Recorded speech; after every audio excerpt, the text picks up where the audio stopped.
I joined Reserve Bank in 1965 and this is 2015, so it's about 50 years. You can say almost that period, 50 years, is my association with the Indian Institute of Banking and Finance, earlier known as Indian Institute of Bankers.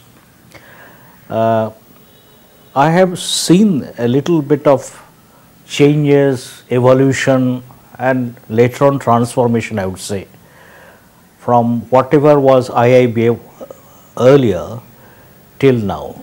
Because when we joined at that point of time, it was mainly an examination body conducting CIB examination and providing material for that.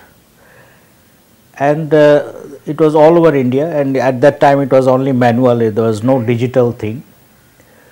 So the people who used to head this organization were mostly getting post-retirement jobs, like they used to come from either RBI or State Bank and all that. But sort of a visionary approach to make the institution grow and meet the demands of the time, that happened much later. In between, as I said, it was a body which is mainly examination body.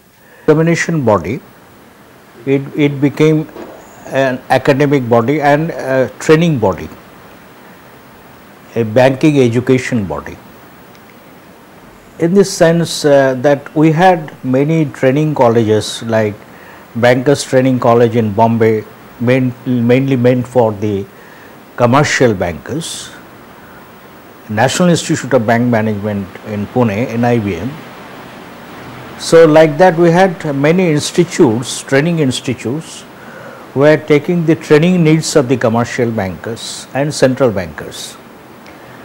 But then it happened that once, if they would have taken certain initiatives to meet the demands of the time, to cope up with what is happening in the banking developments, that perhaps there were some shortcomings there, and because of those shortcomings there was a gap, training gap, you can say, education gap and all that, skilling gap. Now that skilling gap and all that, IIBF very commendably stepped into and filled up the void. So they started materials preparation, they started giving classes, training classes, they started different types of syllabus, courses and all that thing. And this upgrading the syllabus is often, even now, this Pradhan Mantri Jan Dhan Yojana, PMI, that has started, moment it has started, they have also brought out one examination course for that. So this is something very commendable, and I would say that this gap they filled up, the training gap, is what has made this institute an institute of excellence. I have been his fellow and I also a resource person for this institute. But also they have collaborated with Sri Lanka, in which I too was associated, in various other institutes, South Africa and all that. So this type of